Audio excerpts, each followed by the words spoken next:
La mise en service commence maintenant après l'installation du système de ventilation. Cela nécessite le réglage des débits volumétriques d'air qui ont été planifiés pour les niveaux d'air prévus ainsi que les bouches d'admission individuelles.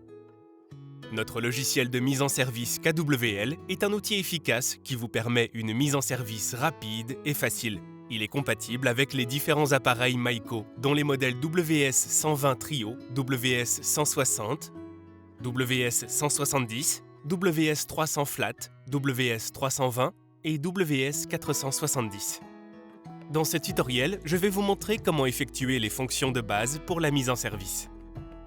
Téléchargez le logiciel de mise en service KWL à partir de la zone de téléchargement des services de notre site web et installez-le sur un PC Windows.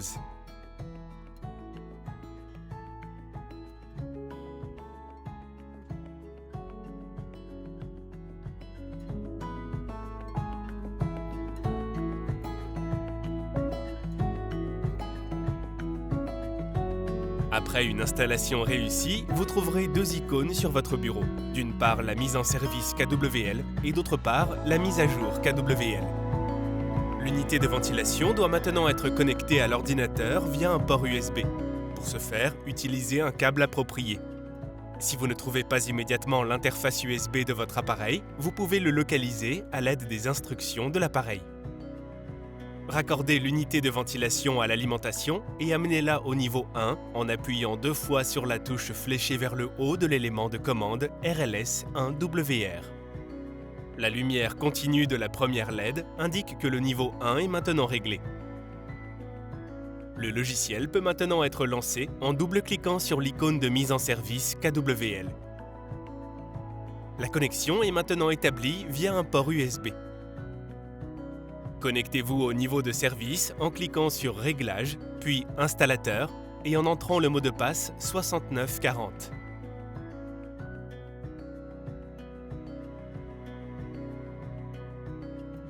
Effectuez les réglages de base tels que la date et l'heure qui sont directement pris en charge par votre PC.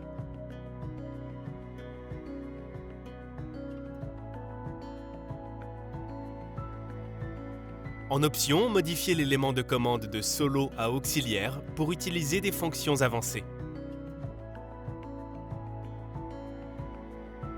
En appuyant sur la touche Précédent, vous accédez au masque de démarrage où vous pouvez définir le mode de fonctionnement.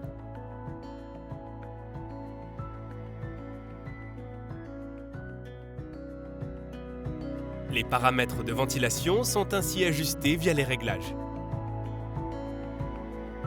Maintenant, les débits volumétriques d'air planifiés sont entrés dans la ventilation nominale.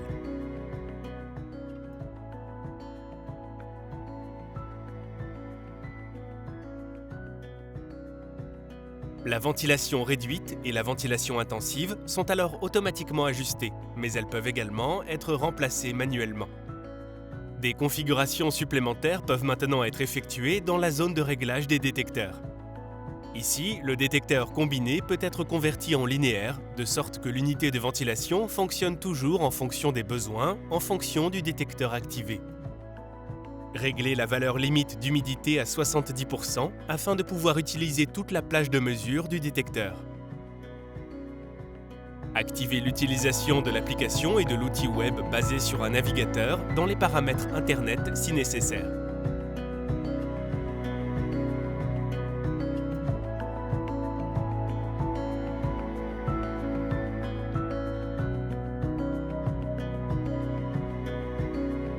L'enregistrement de l'application est expliqué dans un tutoriel séparé. Une fois ces réglages effectués, les débits volumétriques d'air sont mesurés sur chaque clapet. Pour ce faire, activez la mesure du débit d'air sous ventilation. Pendant la mesure, l'appareil fonctionne au niveau de ventilation nominale requis pour la mesure et ne réagit pas aux influences du détecteur.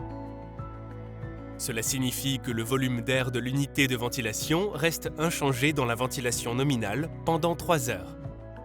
Dès que la mesure du débit d'air est terminée, la mesure du débit d'air peut être désactivée. Si vous oubliez de les désactiver, l'appareil revient automatiquement au mode de fonctionnement standard après 3 heures. Les bouches individuelles peuvent maintenant être réglées.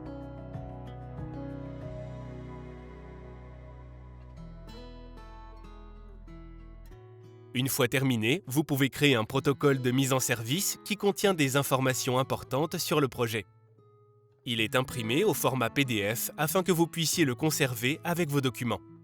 Vous trouverez dans ce rapport tous les réglages effectués pendant la mise en service.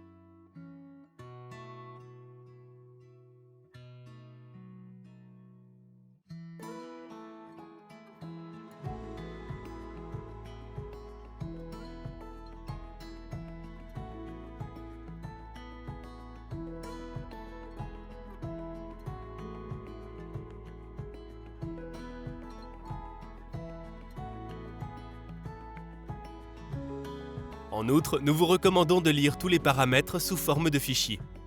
Vous pouvez relire ce fichier de mise en service à tout moment ou l'utiliser pour des appareils avec une configuration similaire et le personnaliser.